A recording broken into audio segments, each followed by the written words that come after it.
This morning, as I was walking from the breakfast back here, I saw a motorcycle that caught my attention. เช้าวันนี้นะครับเมื่อข้าพเจ้าเดินจากโบสถ์เอกมัยแล้วก็กลับมาที่นี่เนี่ยก็เห็นรถมอเตอร์ไซค์คันหนึ่งคันงามเลยทีเดียวก็ได้ใส่ใจหมายถึงว่าเรียกร้องความสนใจ It's not a common motorcycle that I see in Thailand. มันไม่ใช่เป็นรถมอเตอร์ไซค์ธรรมดาที่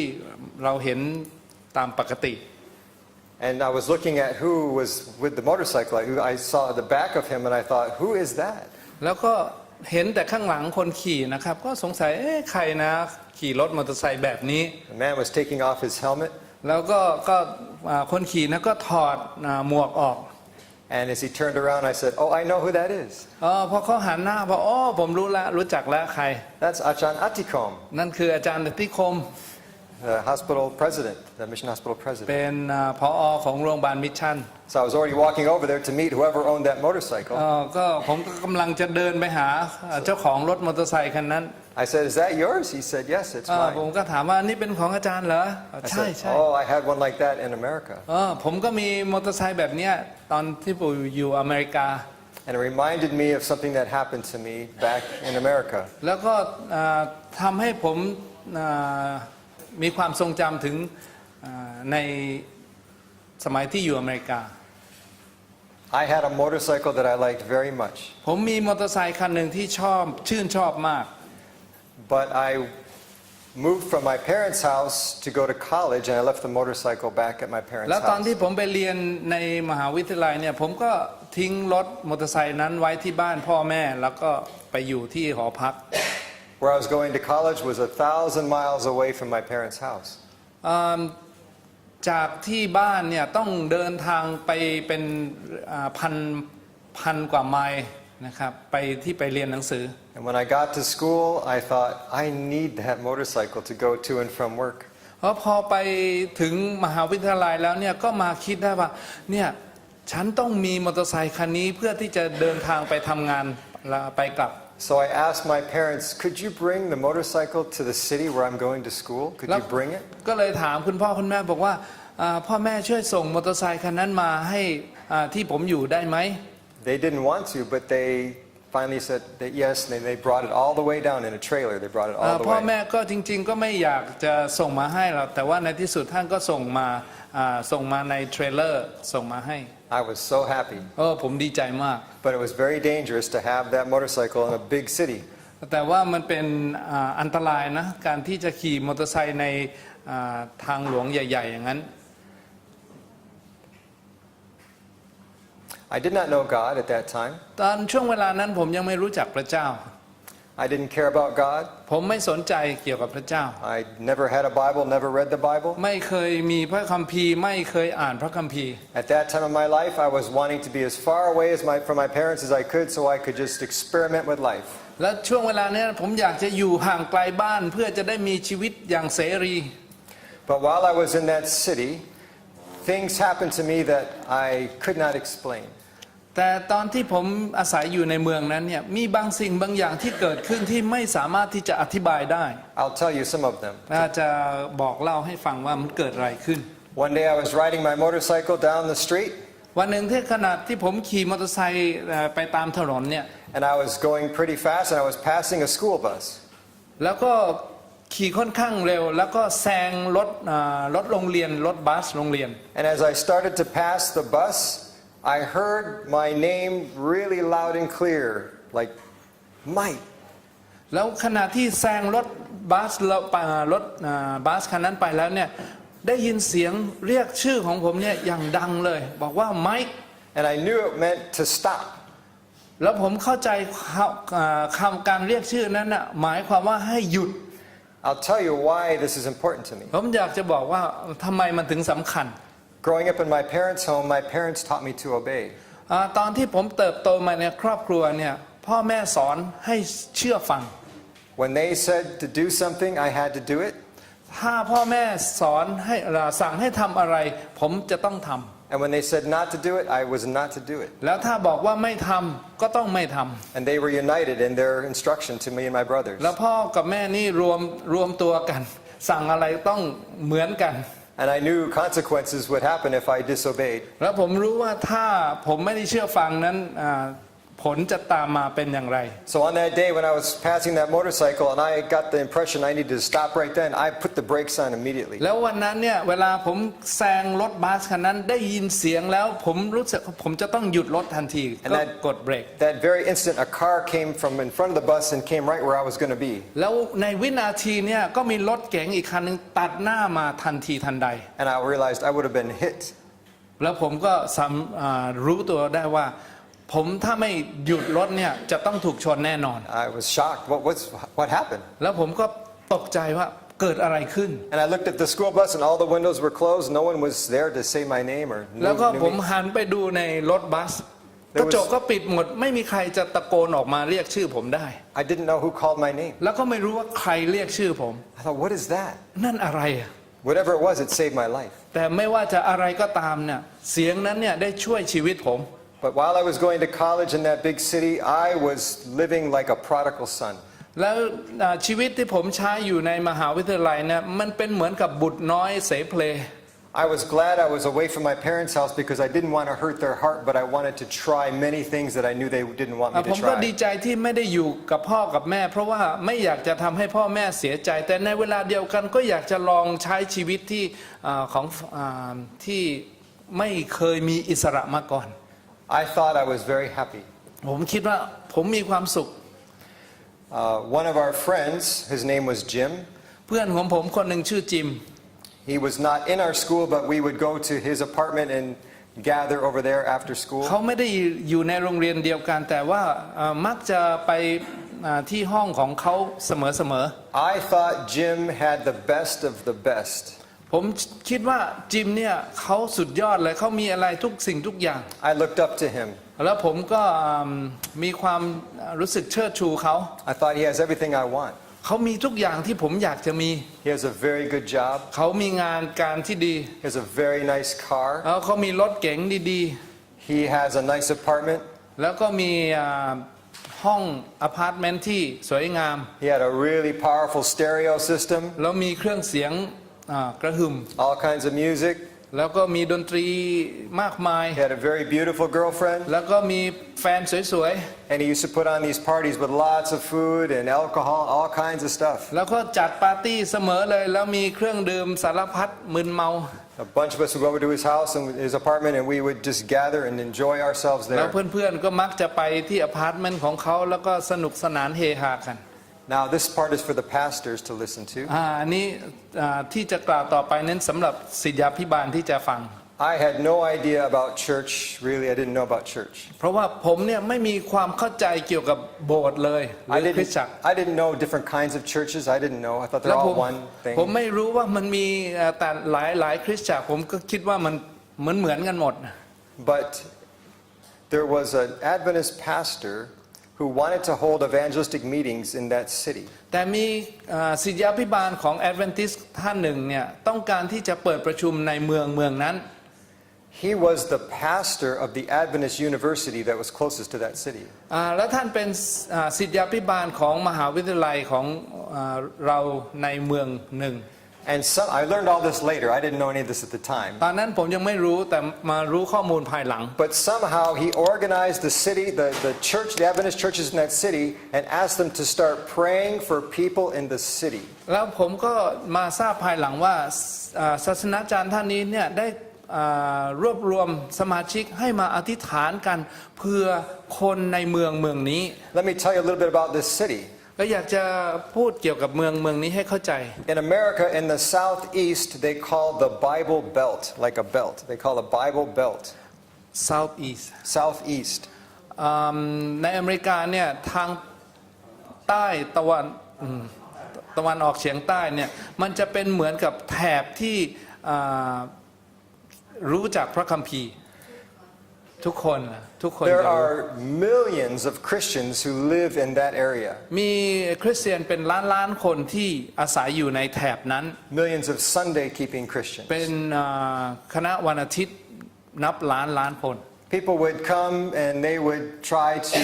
give me literature or knock on my door and talk to me about Jesus. I didn't care about any of that. ก็มักจะมีคริสเตียนที่มาเคาะประตูแล้วก็เอาใบปลิวมาให้แล้วก็มาเชิญชวนให้ไป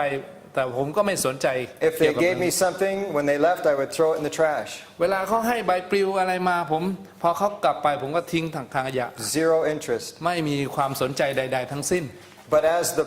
church members of that city started praying, แต่เมื่อสมาชิกโบสถ์เนี่ยได้รวมตัวกันอธิษฐาน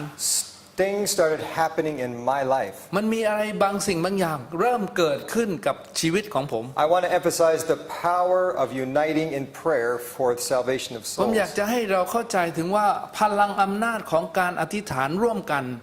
เพื่อชีวิตความรอด God was preparing me to be interested in spiritual things. เพราะว่าพระเจ้าเนี่ยกำลังเตรียมตัวผมให้สนใจเกี่ยวกับสิ่งที่เกี่ยวกับชีวิตนิรันดร์ And not just me, but a lot of others. ไม่ใช่เฉพาะผมคนเดียวเท่านั้นแต่สำหรับผู้อื่นด้วย One day I went back to school, วันหนึ่งผมกลับไปโรงเรียน and one of my friends came and said, "Did you hear what happened to Jim?" แล้วก็เพื่อนมาบอกว่ารู้ไหมเกิดอะไรขึ้นกับจิม No, what happened? ไม่รู้เกิดอะไรขึ้นเหรอ They found him this morning. พบเขาเมื่อเช้านี้ He was in his bathroom. เขาอยู่ในห้องน้ำ He was dead. เขาตายแล้ว He took a gun and pulled the trigger. เขาเอาปืนมาแล้วก็ยิงหัวตัวเอง I couldn't imagine why. ผมคิดไม่ออกเลยว่าทำไม What's wrong? มันเกิดอะไรขึ้น He had everything. เขามีทุกสิ่งทุกอย่าง Why would he kill himself? ทำไมเขาถึงต้องฆ่าตัวตาย It didn't make any มัน sense. ไม่มีเหตุมีผล It brought so much confusion to me. มันทำให้ผมรู้สึกสับสน I thought, how could he do that? เขาทำอย่างนั้นเพื่ออะไร He should be so happy. เขาควรจะมีความสุข But for someone to do that, their life had to be empty. แต่การที่คนหนึ่งคนใดทำอย่างนั้นเนี่ยชีวิตของเขาต้องว่างเปล่า That was one thing that started to happen to me. Something is wrong with my thinking, maybe. และนั่นเป็นสิ่งที่เริ่มต้นที่ทำให้ผมคิด And then I had a relationship I was with, a girlfriend I was with, and I needed to break up with her. แล้วก็ผมมีแฟนอีกคนหนึ่งที่จะต้องแยกทางกัน I won't go into the details, but I can tell you it was extremely painful. แต่จะบอกได้ว่ามันมีความเจ็บปวดมาก I never knew the human heart could hurt so much. ไม่เคยรู้เลยว่าหัวใจของเรานั้นสามารถเจ็บปวดได้ขนาดนั้น Have you ever been in so much emotional turmoil that you can't eat and you can't sleep, you're just stressed? เราเคยไหมที่ว่าหัวใจของเราแตกสลายจนถึงขนาดว่ากินไม่ได้นอนไม่หลับ Somehow, as these things were happening, I thought something is wrong with me. แล้วเมื่อสิ่งต่างๆเหล่านี้มันเกิดขึ้นผมก็มีความรู้สึกว่ามันมีอะไรบางสิ่งบางอย่างที่ไม่ถูกต้อง For the first time in my life, I started thinking I must have a spiritual problem. แล้วผมก็เริ่มคิดว่าผมอาจจะมีปัญหาฝ่ายจิตวิญญาณ I worked at night and on the weekends at a place where we unloaded the trucks into the stores. We unloaded the big trucks. ผมก็ทำงานเวรกลางคืนกับเวรสุดสัปดาห์ที่จะต้องถ่ายโอนสินค้าจากรถบรรทุก And so I went to that work, and then I went to the mall where we worked, and I thought I need to get a book to teach me about spiritual things. แล้วหลังจากที่ทำงานเสร็จเนี่ยผมก็ไปร้านในห้างสรรพสินค้าไปดูในร้านหนังสือว่าจะต้องหาหนังสืออะไรที่มันสอนเกี่ยวกับเรื่องเกี่ยวกับจิตวิญญาณนี่แหละ I went in the bookstore and I looked at the books for sale. ก็ไปในร้านหนังสือเข้าไปดูหนังสือต่างๆ Hinduism, Buddhism, ศาสนาพุทธศาสนาฮินดู all kinds of stuff. สารพัด I couldn't decide what to get. ก็ไม่รู้จะเลือกหนังสือเล่มไหน And as I'm looking at all these books, I heard this clear sound in my thought in my mind. ขณะที่มองดูหนังสือเหล่านั้นก็ได้ยินเสียงมันชัดเจนว่า Why don't you start with the Bible? ทำไมไม่เริ่มจากพระคัมภีร์ล่ะ I was shocked. Who said that? ใครพูด I didn't see a Bible on that shelf. ไม่เคยเห็นพระคัมภีร์ไม่เห็นพระคัมภีร์อยู่ในห้างในชั้นนั้น I never had a Bible. ไม่เคยมีพระคัมภีร์ I don't know where to buy แล้ว Bibles. ก็ไม่รู้จะไปซื้อที่ไหน I left the store. แล้วผมก็เลยออกจากร้านนั้นไป But I knew there was two guys at work that both were Christians. แล้วเพื่อนที่ทำงานอยู่ด้วยกันเนี่ยทั้งสองคนนั้นเป็นคริสเตียน They're my friends. เขาเป็นเพื่อนผม So I asked one of them, Dennis, does your church sell Bibles? ผมก็ถามเพื่อนว่าเนี่ยเดนิส ที่โบสถ์ของเธอเนี่ยขายพระคัมภีร์หรือเปล่า I told him, I want a Bible. Can you help me get a Bible? ผมอยากได้พระคัมภีร์ช่วยหาให้ผมหน่อย He was very kind. He said, I'll get you a Bible. เขาดีมากเลยเขาบอกว่าเดี๋ยวจะหาให้ And he did. He gave me a Bible. แล้วเขาก็ให้ผมเล่มหนึ่ง I tried to read it. ผมเริ่มอ่าน I couldn't understand it. ไม่เข้าใจเลย I opened up Genesis 1:1. I started reading. เปิดปฐมกาลบทที่1 ข้อ 1เริ่มอ่าน I really couldn't understand. ไม่เข้าใจ It didn't make sense. มันฟังดูไม่มีเหตุไม่มีผลไม่มีสาระ And I was still living a very worldly life. แล้วผมก็ยังใช้ชีวิตอย่างชาวโลก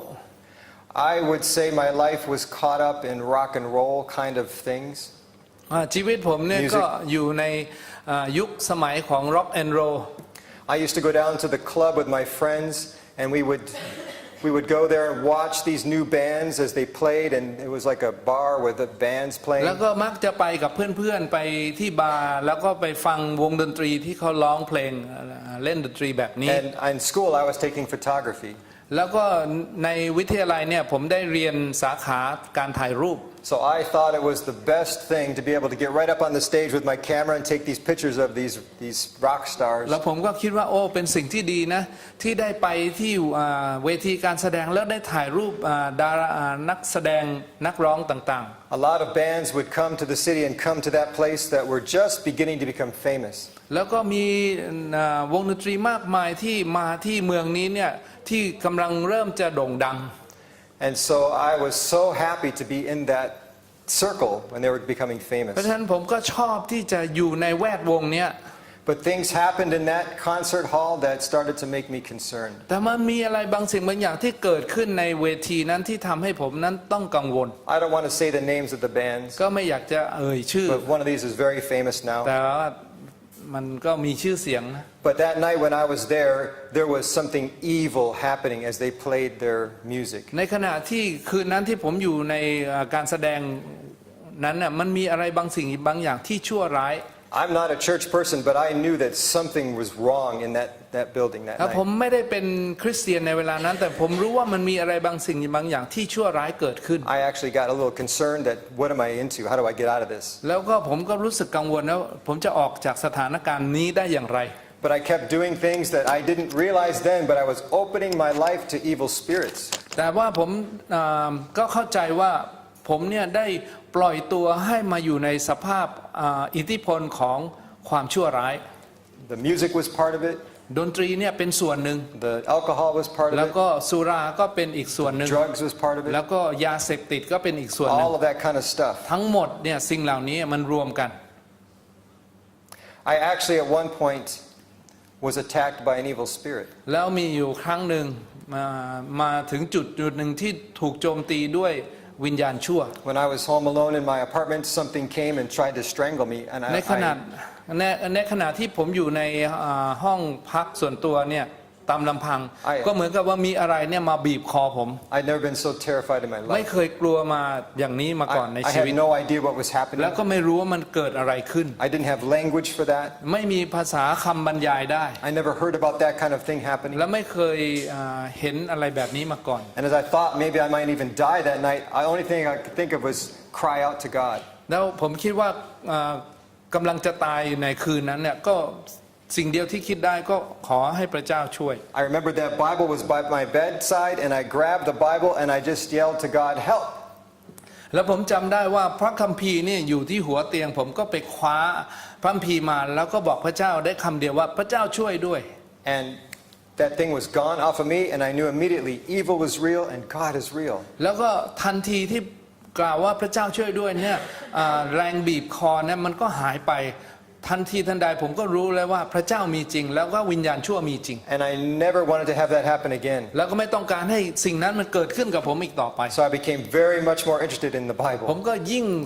มีความสนใจในพระคัมภีร์มากขึ้น And I tried to read it again. แล้วก็พยายามที่อยากจะอ่าน And I couldn't understand it. อ่านยังไงก็ไม่เข้าใจ And so, but I knew God was real, and I just said, God, can you help me? I cannot เพราะผม understand. รู้ว่าพระเจ้ามีจริงก็เลยอธิษฐานบอกพระเจ้าถ้าช่วยให้ผมเข้าใจหน่อย And somehow He led me to the book of Proverbs. แล้วพระเจ้าก็ได้นำผมไปยังพระคำสุภาษิต Oh, this I can understand. One little piece of truth, another little piece of truth, little bits and pieces. อ๋ออย่างนี้มันเข้าใจง่ายนี่มันเป็นความจริง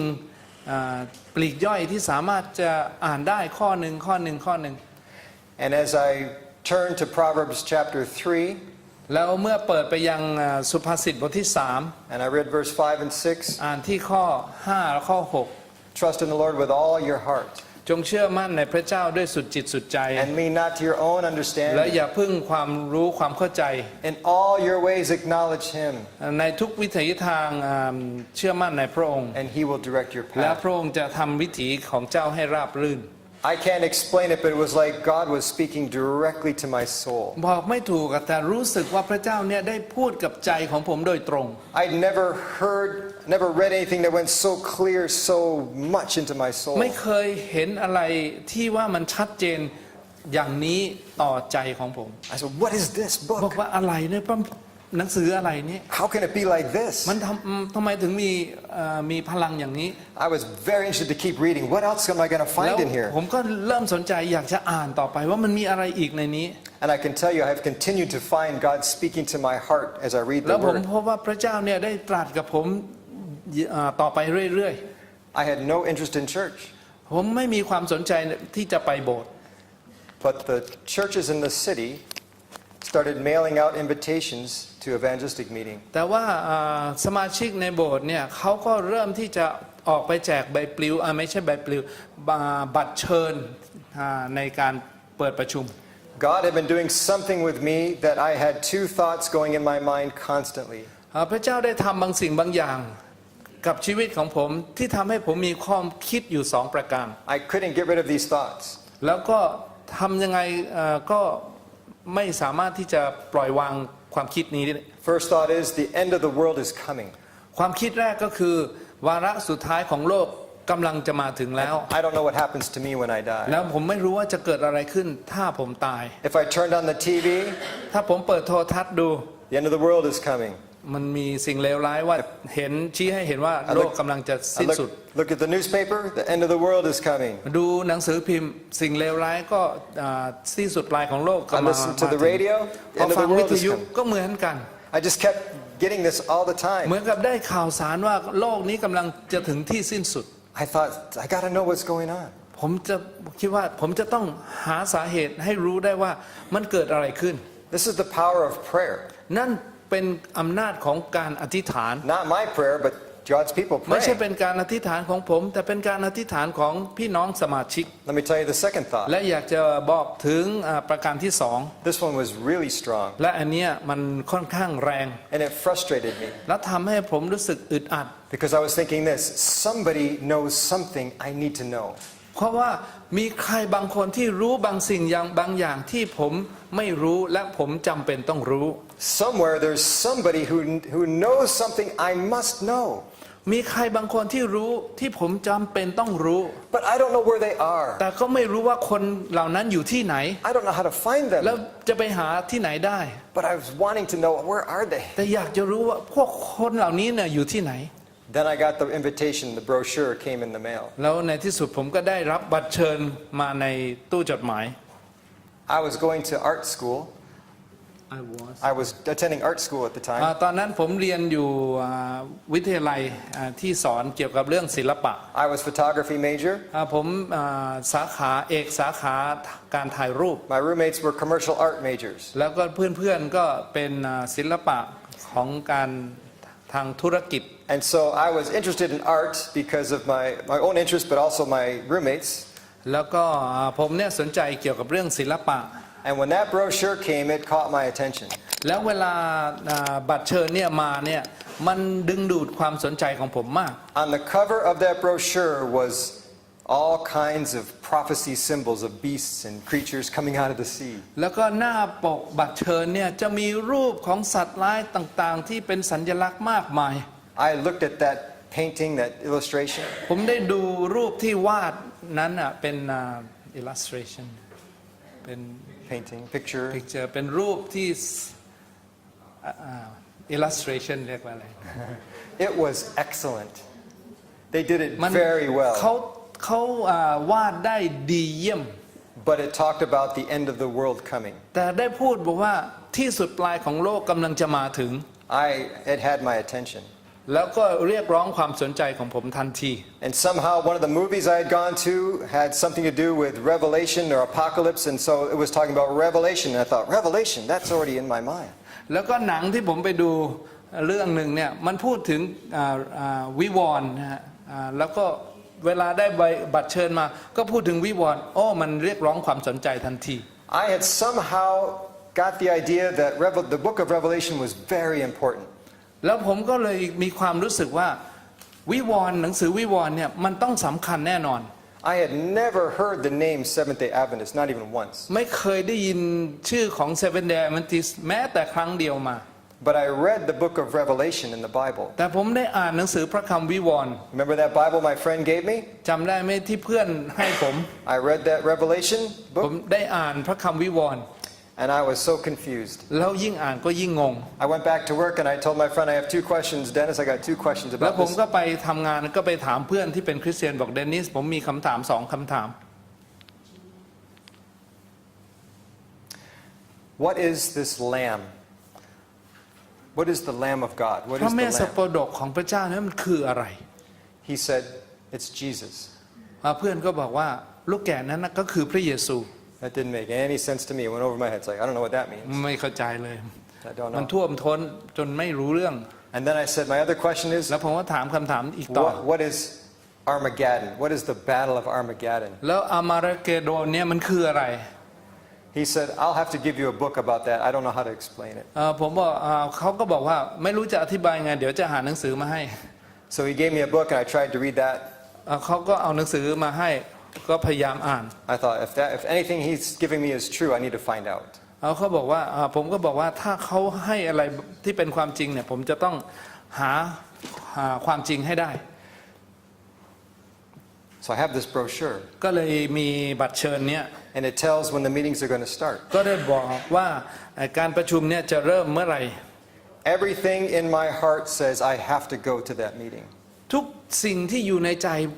ขยันขยอบอกว่าจะต้องไป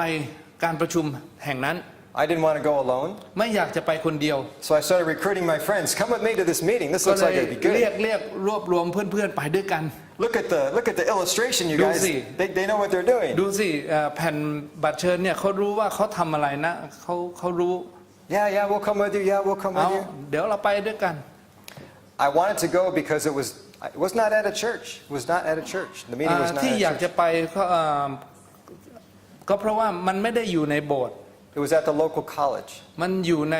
วิทยาลัยแห่งหนึ่ง I may not have gone if it was at a church, ถ้า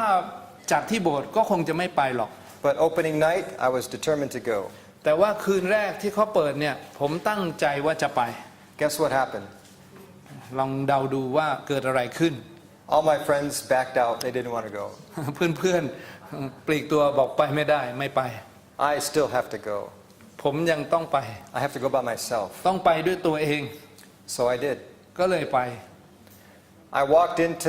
the big gymnasium of the college. ก็ไปที่สนามกีฬาของมหาวิทยาลัย I had never been to an evangelistic meeting, so I don't know anything about size or who comes. I don't know anything like that. ไม่เคยไปการเปิดการประชุมมาก่อน ก็เลยไม่รู้ว่าการเข้าไปเนี่ยมันเป็นอย่างไร But there was a lot of people in that gymnasium. แต่มีคนเป็นจำนวนมากในโรงยิมของวิทยาลัยนั้น And this might be of interest to the pastors. นี่อาจจะเป็นเรื่องที่น่าสนใจสำหรับศาสนาจารย์ There's a number of churches, Adventist churches in that city. เพราะว่าในเมืองนั้นเนี่ยมีโบสถ์ของ Seventh-day หลายโบสถ์ And they had organized so that the different pastors were kind of overseeing different sections of the seating. แล้วก็เขาได้วางแผนหรือว่าจัดระบบระเบียบว่าศาสนาจารย์แต่ละโบสถ์เนี่ยจะดูแลในการนั่งของในแต่ละส่วน And as we came and sat down, they would make friends with us, introduce, greet us, welcome us. เมื่อเวลาแขกที่เข้ามานั่งเนี่ยศาสนาจารย์ก็จะนำทีมเนี่ยมาพูดคุยกับเราแนะนำตัวให้เรารู้จัก and they gave us a Bible. แล้วเขาก็เอาพระคัมภีร์มาให้ We could use it while we're in the seminar. คือเราสามารถที่จะใช้ได้ในระหว่างที่เราอยู่ในการประชุมนั้น And the pastor up front had the same Bible. แล้วก็อาจารย์ที่อยู่บนเวทีเนี่ยเขาก็มีพระคัมภีร์เล่มเดียวกันเนี่ย So he could tell us what page number to turn เขา to. ก็เลยสามารถจะบอกได้ว่าเปิดหน้าไหน Because I don't know where books are in ก็ the เพราะว่า Bible. ผมก็ไม่รู้ว่าพระคัมภีร์เปิดยังไงก็ไม่เคยเปิด But I was wondering, what's this going to be like? ก็ผมก็สงสัยว่ามันจะเป็นยังไงน่าจะลงเอยยังไง I can tell you that when I drove into the parking lot, เขาบอกได้ว่าเวลาขับเข้าไปขับรถขับมอเตอร์ไซค์เข้าไปในที่จอดรถเนี่ย not motorcycle now, I sold my ต motorcycle. อนนี้เขาขายมอ I เตอร์ had ไซ a ค์แล้ว little car. ซื้อรถแล้ว I had a second-hand car. ก็มีรถมือสอง I never should have sold that motorcycle, but I needed a car. เขาบอกว่าไม่ควรจะขายมอเตอร์ไซค์เลยแต่ว่าต้องซื้อรถ As I drove into the parking lot, my music was very loud music. แล้วตอนที่ผมจอดรถกำลังจอดรถเนี่ยดนตรีจากรถของผมนี่เสียงดังมาก It was not the kind of music God likes. anymore don't like anymore It's the kind of music that is not heavenly music, it's worldly music. มันไม่ได้เป็นดนตรีจากสวรรค์นะเป็นดนตรีของฝ่ายโลก As the meeting started to begin, they had a song service. แล้วก็เมื่อการประชุมกำลังเริ่มเนี่ยเขามีการนำเพลง And the first thing I realized, this people have terrible music. ความคิดที่อยู่ในหัวของผมอันประการแรกก็คือคนเหล่านี้นี่มีดนตรีที่แย่มาก It was grating on my soul. มันทำให้รู้สึก Feel terrible, ห didn't ด it? หู Like, นะรู้สึกหดหู I almost left. อึดอัดอึดอัด Yeah, โอเค I almost left. I can't hardly stand โอ้ this. โหทนไม่ได้แบบดนตรีแบบนี้ But then the pastor got up to speak. แล้วอาจารย์ก็ลุกขึ้นยืน And when he started speaking, เวลาอาจารย์ลุกขึ้นเทศ I was paying attention to everything he said. แล้วผมก็ฟังทุกคำที่อาจารย์คนนั้นเทศ I never heard anyone speak like that before. ไม่เคยเห็นไม่เคยได้ยินใครเทศนาแบบนี้มาก่อน He had language. He was explaining spiritual things that I had no idea about. ท่านได้อธิบายถึงสิ่งเกี่ยวกับจิตวิญญาณที่ผมไม่เคยเข้าใจมาก่อน You know, I told you I was attacked by an evil spirit. ผมบอกตะกี้แล้วว่าผมได้ถูกทำร้ายจากวิญญาณชั่ว I was so ashamed that that happened to me. แล้วผมก็รู้สึกละอายใจที่สิ่งเหล่านี้เกิดขึ้นกับผม I never told anybody. ไม่เคยบอกใครมาก่อน I was even married a few years before I told my wife. ผมก็แต่งงานมาหลายปีก่อนที่จะบอกภรรยา But this pastor knew something. He was talking about the great controversy battle. แต่ว่าอาจารย์ท่านนี้เนี่ยรู้เพราะท่านได้เทศถึงว่าการสงครามระหว่างความวิญญาณดีกับพระเจ้า And as he spoke, I thought, I want to come back to the next meeting and the next meeting. I don't want to miss any meetings. I don't แล้ว have เมื่ออาจารย์เทศเนี่ยผมก็ตัดสินใจว่าผมจะต้องมาอีก It ทุกคืน it was that hunger I had. Somebody knows something, and that man knew something I needed to hear what he เพราะ had. ว่าอาจารย์ท่านนั้นรู้บางสิ่งที่ผมไม่รู้ที่ผมจำเป็นต้องรู้ He would open the Bible and tell us where to turn. ท่านได้เปิดพระคัมภีร์แล้วก็บอกพวกเราว่าให้เปิดไปหน้าไหน And then I could see the Bible said exactly what he was saying. แล้วก็ผมก็ได้เห็นว่าพระคัมภีร์เนี่ยพูดสิ่งเดียวกันกับที่อาจารย์ท่านนั้นพูด Those meetings were so excellent. แล้วก็การประชุมเหล่านั้นเนี่ยมันดีเยี่ยม I kept coming back แล้ว night ผม after ก็ night. กลับมา And คืนแล้วคืนเล่า amazing thing happened. และสิ่งที่อัศจรรย์เกิดขึ้น Little by little, those people started getting better in how they were doing their music. แล้วก็คนเหล่านั้นเนี่ยที่เล่นดนตรีดูเหมือนว่าเขาพัฒนาดีขึ้นทุกๆคืน You realize what's happening? God's changing me, not them. ก็เราก็คงจะเข้าใจว่าพระเจ้าเนี่ยทำงานกับใจผมไม่ใช่ทำงานกับนักดนตรีเหล่านั้น But I thought they were improving. แต่ว่าผมก็คิดว่าพวกเขาเนี่ยเก่งขึ้นดีขึ้น They announced one night that the meetings were going to change location. แล้วคืนหนึ่งเขาได้ประกาศว่าการประชุมเนี่ยจะต้องย้ายสถานที่ I was hooked already on the message. แต่ว่าผมเนี่ยติดแล้วกับคำเทศนา They gave us a map and told us where to go to เขา the. ก็ให้แผนที่ว่าจะไปที่ไหน It would be at a church. จะไปประชุมอยู่ที่โบสถ์ I kept going night after night to that new ผม location. ก็ไปที่สถานใหม่เนี้ย คืนแล้วคืนเล่า I was so interested in what I was hearing. ผมสนใจมากในสิ่งที่ได้ยิน I never looked at the sign to see what kind of church it was. แล้วผมก็ไม่ได้สนใจจะดูป้ายของโบสถ์ด้วยซ้ I didn't care about that. ำไม่สนใจเลย I was hearing the truth. เพราะผมได้ฟังความจริง Somewhere in those meetings, the pastor started talking about Jesus. ในการประชุมเหล่านั้นเนี่ยอาจารย์ได้เทศนาเกี่ยวกับพระเยซู I already knew there was a God because He'd saved me from that evil spirit. ผมก็รู้อยู่แล้วว่าต้องมีพระเจ้าเพราะพระเจ้าเนี่ยได้ช่วยผมให้รอด I already knew that He created things, there was probably a God. แล้วผมก็รู้ว่าพระเจ้าเนี่ยได้สร้างสารพัดสิ่ง But as the pastor was describing Jesus and showing in the Bible Jesus' life, แต่เมื่ออาจารย์ท่านนั้นเนี่ยได้อธิบายถึงพระเยซูและชีวิตของพระเยซู I still don't know how to explain what was happening to me. ก็ยังไม่สามารถที่จะอธิบายได้ว่ามันเกิดอะไรขึ้นกับชีวิตผม And it wasn't just me, there was many others, but I'm only thinking about me, that's all I know. It was happening to many others ว่า with the มันก็ meeting. เกิดขึ้นกับหลายคนที่อยู่ในการประชุมนั้นด้วยเช่นกัน I cannot tell their story, but I can tell mine. ก็ไม่สามารถจะบอกเล่าถึงเรื่องของคนอื่นแต่สามารถบอกถึงเรื่องของตัวเองได้ It's like the Holy Spirit did something to make me see Jesus in my mind and my heart through the Bible. ก็เหมือนกับว่าพระเยซูเนี่ยได้ทำงานในชีวิตของผมให้ผมได้เห็นสิ่งต่างๆในพระคัมภีร์ I never had anything like this happen ไม่เคย before. มีประสบการณ์อย่างนี้มาก่อน It was like I was experiencing the greatest, most meaningful connection with someone who loved me. ก็เหมือนกับว่าผมเนี่ยได้มีประสบการณ์ติดต่อสื่อสารกับคนที่รักผมมาก At the same time, I was feeling like God knows everything in my soul. He could see everything I did ก็ wrong. เหมือนกับว่าพระเจ้าเนี่ยรู้ทุกสิ่งทุกอย่างทะลุปูโปงเกี่ยวกับจิตใจของผม He knew all the evil that I had done, all the evil I had thought. และพระองค์เนี่ยรู้ถึงความชั่วร้ายที่ผมได้กระทำมาความนึกคิดที่ชั่วร้าย But I felt His love overwhelming me. แต่ว่าผมก็ได้รับสัมผัสกับความรักที่ยิ่งใหญ่ที่มีต่อผม Somewhere in that meeting, the pastor asked people, do we want to accept Jesus? แล้วก็ในการประชุมเนี้ยก็อาจารย์ก็เรียกร้องว่ามีใครที่ต้องการที่จะมอบชีวิตให้กับพระเยซู Do you want Jesus to be Lord of your life? ใครที่อยากจะให้พระเยซูเนี่ยเป็นเจ้าชีวิตของ Do you เรา want Jesus to save you from your และอยาก sins? จะให้พระเยซูเนี่ยได้ช่วยเราให้รอดจากความบาป It was everything in me thinking, yes, yes. เหมือนกับว่าทุกอย่างที่อยู่ในตัวเราเนี่ยตัวผมเนี่ยผลักดันให้ตอบสนอง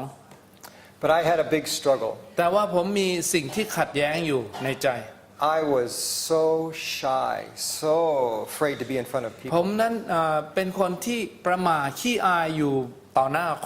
คน He was calling people to come to the front. เพราะว่าอาจารย์นี่เรียกให้คนมาอยู่ข้างหน้าเวที I didn't want to go to the ไม่ front. อยากไปข้างหน้า And so I was struggling because I wanted to accept Jesus. ก็รู้สึก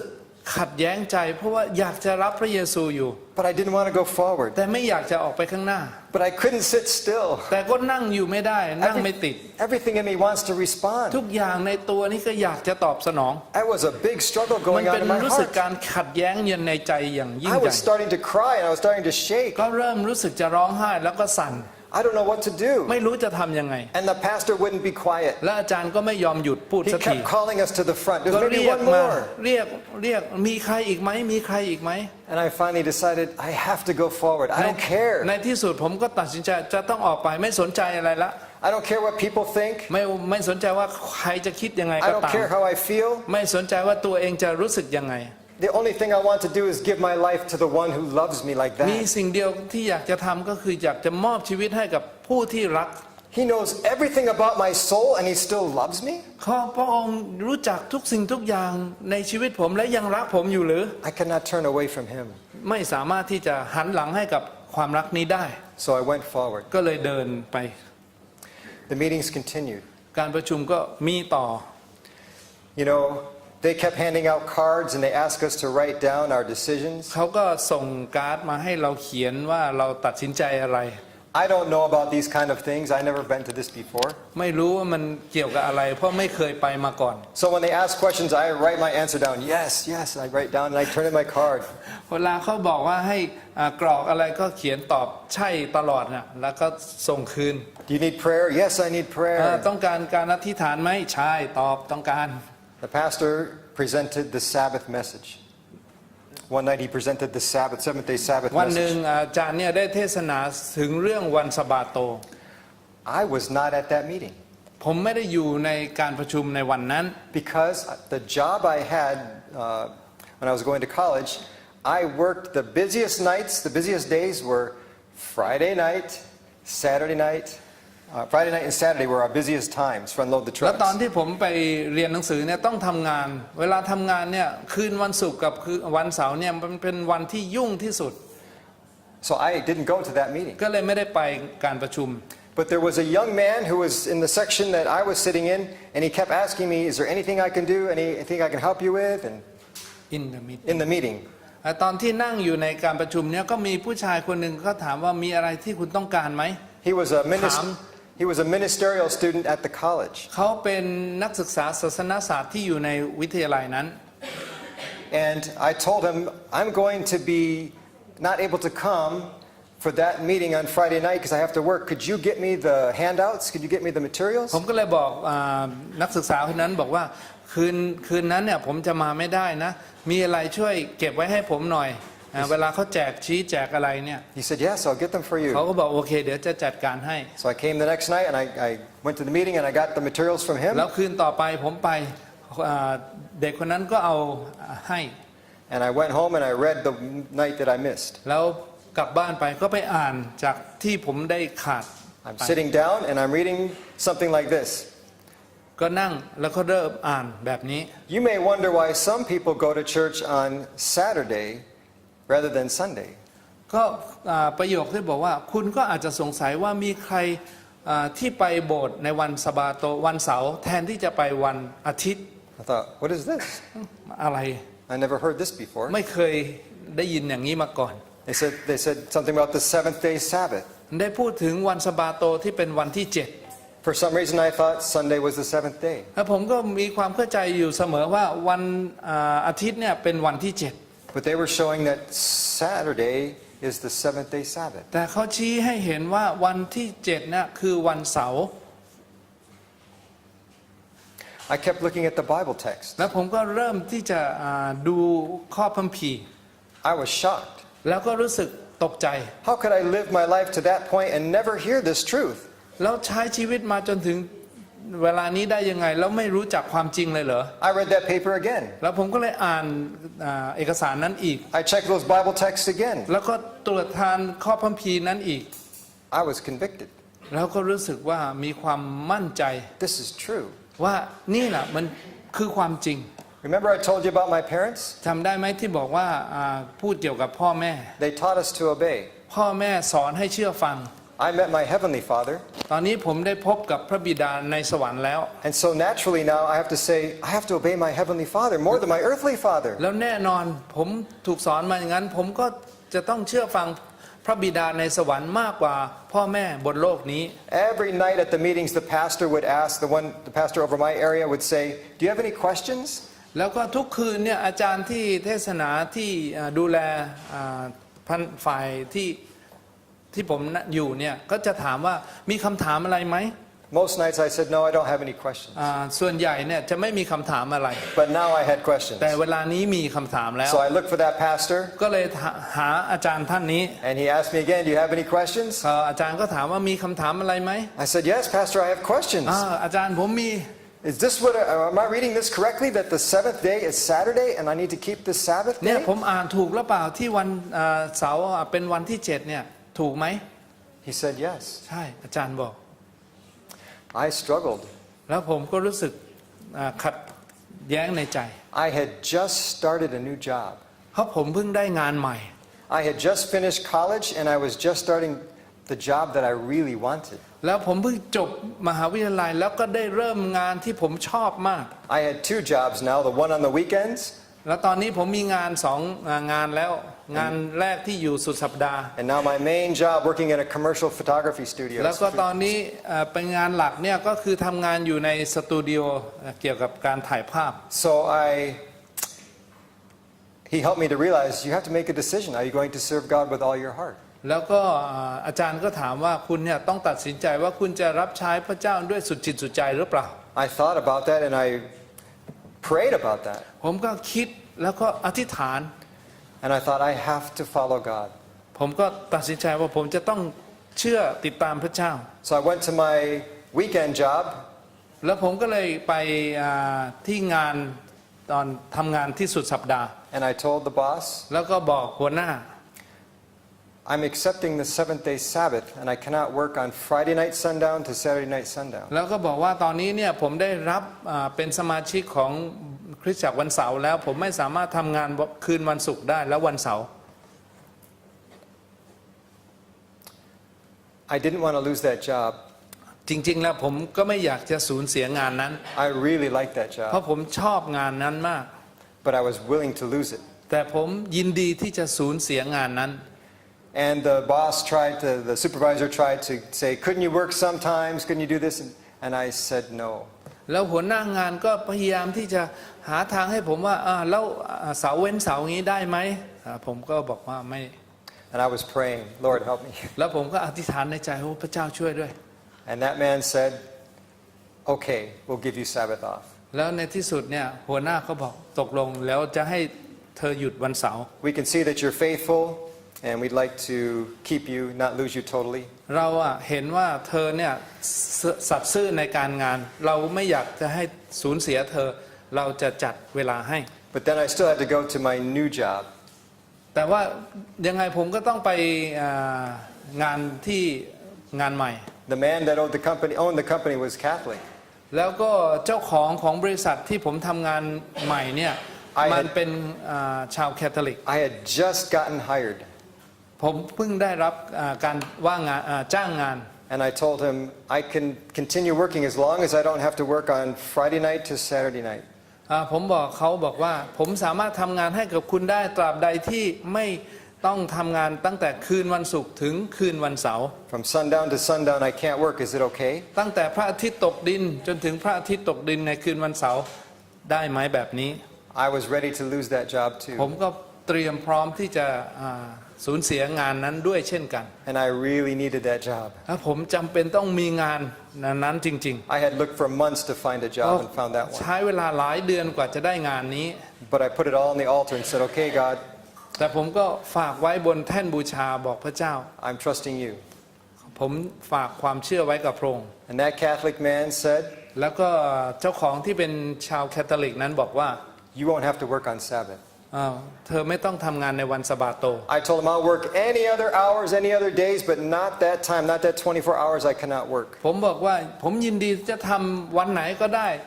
ตราบใดที่ไม่ตรงกับช่วงเวลานี้ And I worked there for many years and I did sometimes 24-hour shifts. I did many ththings, but I never had to work the seventh-day แล้ว Sabbath. ก็ผมทำงานในบริษัทนั้นหลายปี แล้วบางครั้งเนี่ยทำงานตลอด 24 ชั่วโมงด้วยซ้ำตราบใดที่ไม่ได้ตรงกับวันสะบาโต I want to go back to when I was growing up in my parents' แล้วก็ house. อยากจะย้อนกลับไปถึงตอนที่ผมกำลังเติบโตในครอบครัวในบ้าน I want to show how thorough a work that God wants to do in our hearts. อยากจะบอกให้รู้ถึงว่าพระเจ้าเนี่ยได้ทรงเตรียมผมอย่างละเอียดอ่อนอย่างไร When I was young and going to school, I heard some of the boys in school say something and all the kids laughed. แล้วก็ตอนที่เล็กๆอยู่เนี่ยเวลาไปโรงเรียนเนี่ยมีเพื่อนคนเด็กๆเนี่ยคนหนึ่งพูดแล้วก็ทุกคนก็จะหัวเราะเยาะ One of those boys said a word and all the other boys laughed and made fun.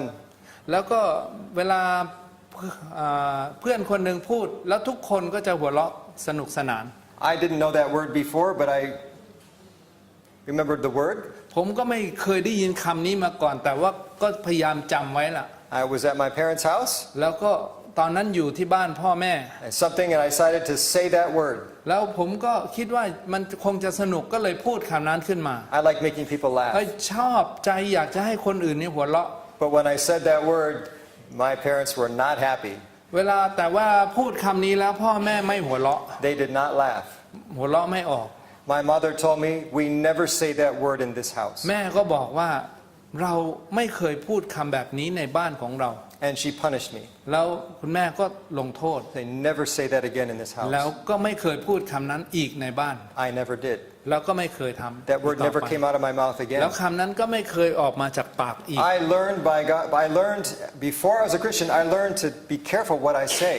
แล้วก็ก่อนที่จะมาเป็นคริสเตียนเนี่ยผมได้เรียนรู้ว่าควรจะพูดอะไร But God didn't clean my heart because I didn't know God. This is when I was a kid. I could do that, but I didn't know how to have a clean heart. I didn't know God. ตอนที่ผมยังเล็กๆเนี่ยผมถูกสอนมาให้มีคำพูดที่สะอาดแต่ว่าใจของผมนั้นยังไม่สะอาด I could be with people and I could be thinking terrible words about them but never say them.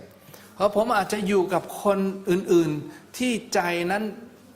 มีรู้สึกเหมือนกับด่าว่าที่รุนแรงแต่ว่าคำพูดนั้นไม่เคยออกมาจากปาก In my quiet of my heart, I could be shouting at them even though my mouth was saying nothing. ใจผมอาจจะตะโกน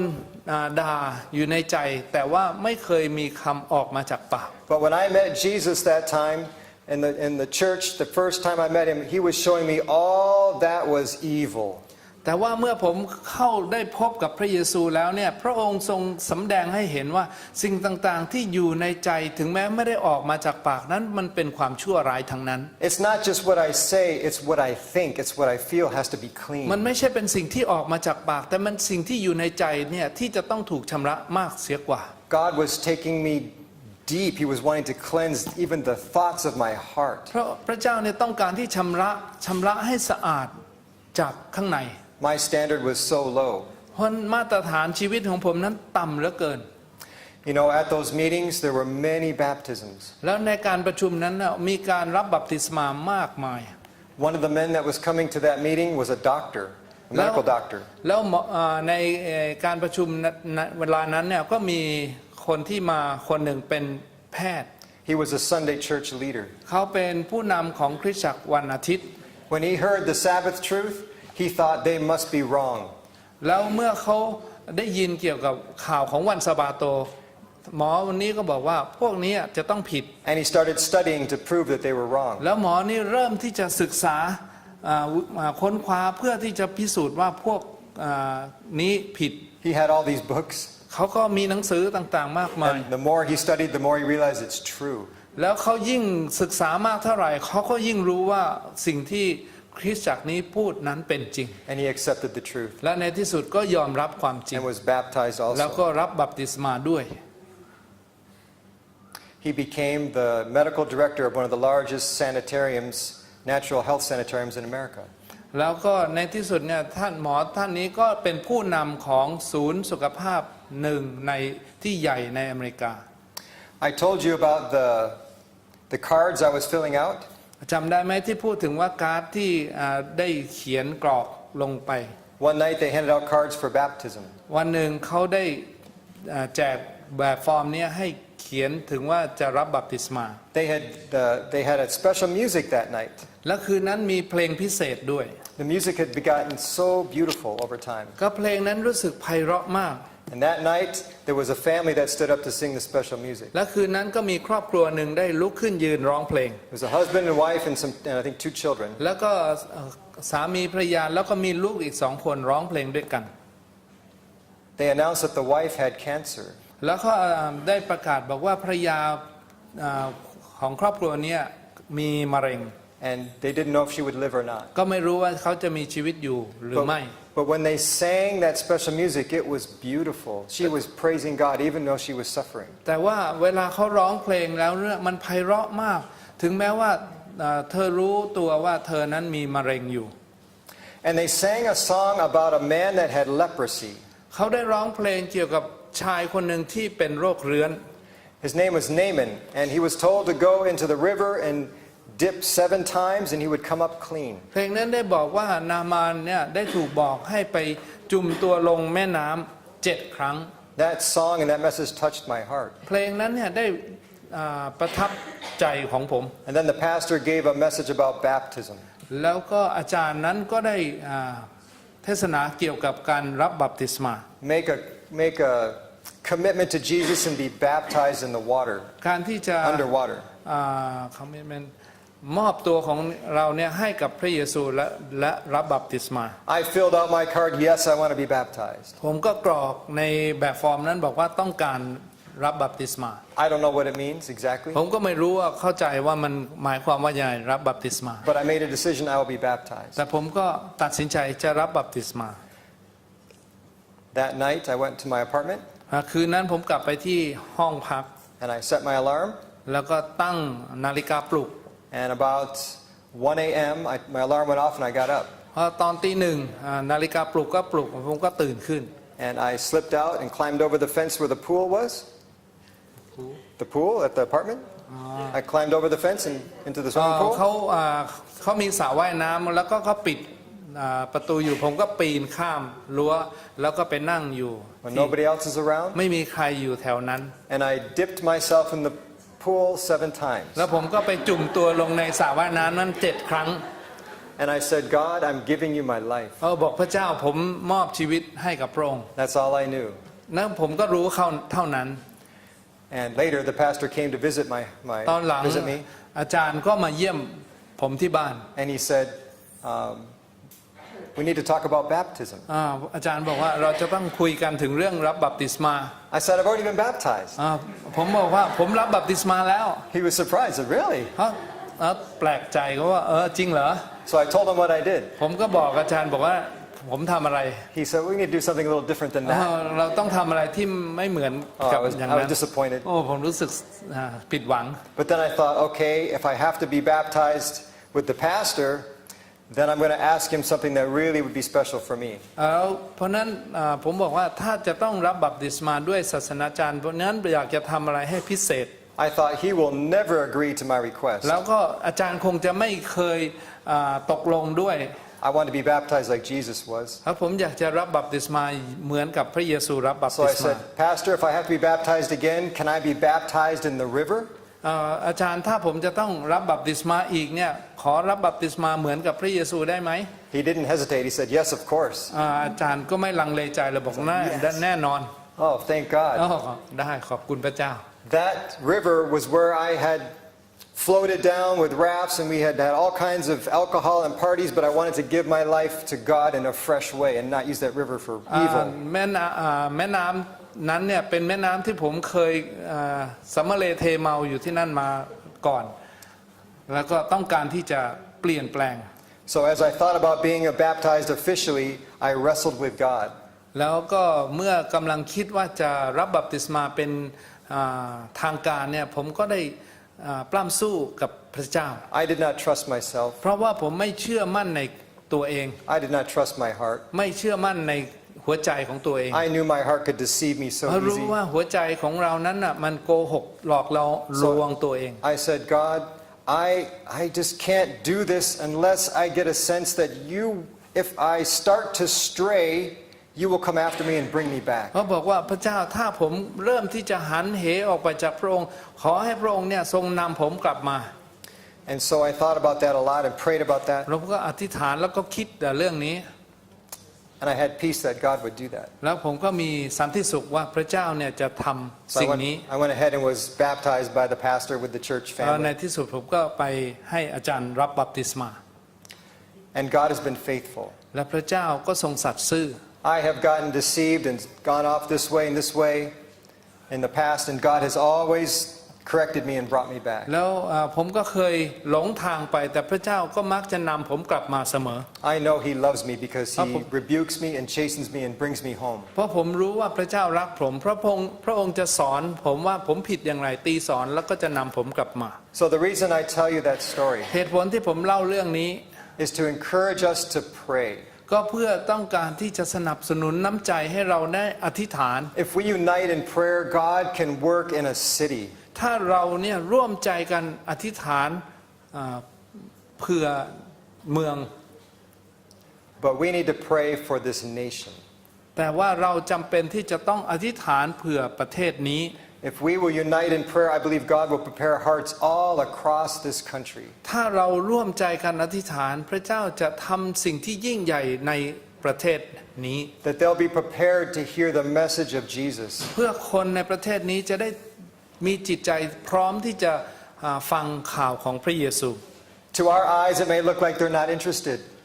แต่ในสายตาของเราอาจจะเห็นว่าคนเหล่านั้นไม่สนใจ They may not seem like they care at all. ดูเหมือนว่าเขาจะไม่มีความสนใจเลย They don't read what we give them, เขาไม่อ่านสิ่งที่เราให้เขา don't want to come to church. ไม่อยากมาโบสถ์ But if we unite in prayer and ask God to take our heart, He can work a work that's แต่ powerful. ถ้าเราร่วมใจกันอธิษฐานแล้วพระเจ้าจะทำงานในจิตใจของคนเหล่านั้น So as we finish this meeting tonight, ในขณะที่เราจะจบการประชุมในคืนนี้ I want to pray with และ you อยากจะอธิษฐานกับท่าน that God will put a burden on our heart ว่าพระเจ้าจะใส่ภาระใจในใจของเรา to start thinking, how can we pray together for Thailand? ว่าเรานั้นจะอธิษฐานร่วมกันได้อย่างไรเพื่อประเทศไทย How can we pray together for Bangkok? เพื่อเราจะอธิษฐานเพื่อกรุงเทพคนในกรุงเทพได้อย่างไร How can we pray together for Chiang Mai and these other cities? เราจะอธิษฐานเผื่อคนที่อยู่จังหวัดเชียงใหม่ได้อย่างไรและ And เมืองใหญ่ how can we start a work that's like a sanitarium work where people can come and get healing physically and ๆ spiritually? แล้วเราจะเริ่มสร้างศูนย์สุขภาพอย่างแบทเทลนี้ได้อย่างไรที่คนสามารถที่จะเข้ามารักษาและได้พบกับพระเจ้า Do you want to pray like that? เราอยากจะอธิษฐานแบบนี้ไหม Let's kneel as we ให้ pray. เราเอาคุกเข่าร่วมกัน